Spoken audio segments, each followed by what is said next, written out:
Tim here, coming back at you with another episode of my Lost Classic series. This time I want to focus on the band Motley Crue.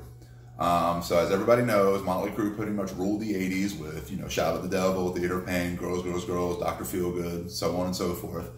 But around 1992, something happened, and I guess depending on whose story you listen to, Vince Neil was either fired or quit the band, and he was replaced by a gentleman named John Corabi.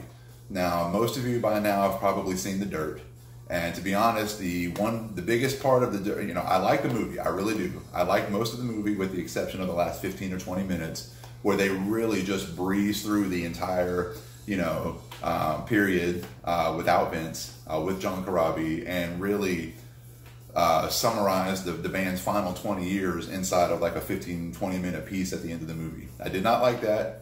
I don't think they gave enough respect to John Corabi.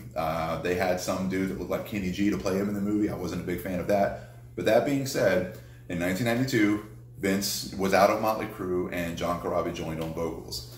And in 1994, they released their self-titled album. Again, self-titled, it's just called Motley Crue. I only have this on CD. I don't have this on vinyl. I've seen it on eBay for like $400, and as much as I love the album, I'm not paying $400 for it. But anyway, that being said, this is a fantastic record. Now, if you're looking for the normal party hard stripper anthems of the previous records, you're not going to find that.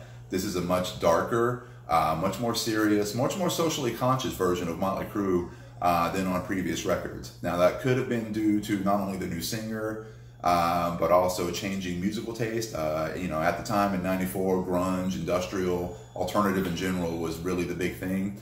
The hair band era, was out, and a lot of those bands were struggling.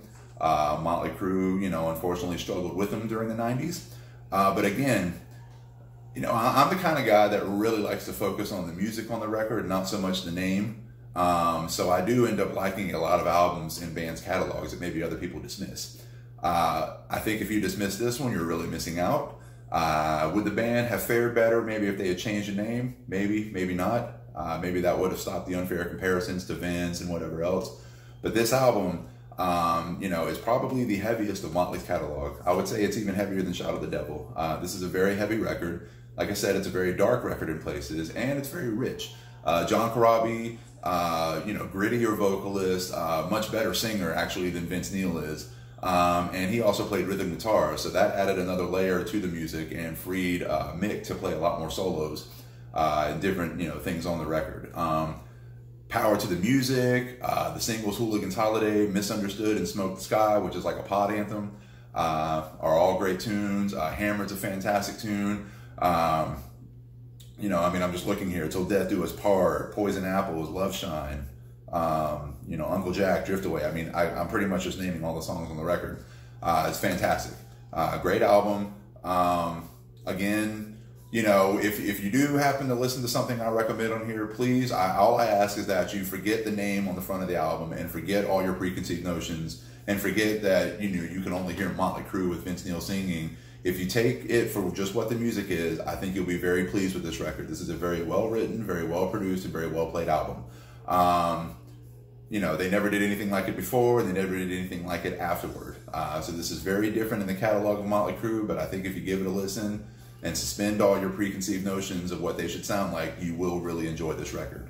But again, that's 1994. It's Motley Crue's self-titled record. You can find it on Apple and Amazon and probably stacks of it at any used record or CD store that you have in your town. So that's it for this episode. I'm trying to keep these a little bit shorter so I don't bore people to death. So again, I've got more of these coming. Check out my previous videos. I think I just did one on Aerosmith. I've got more coming out with Def Leppard, Anthrax, Kiss, Lynyrd Skynyrd, so on and so forth. So stick with me for that. If you like what you saw here, subscribe to my channel, and I'll see you next time. Keep rocking. Peace.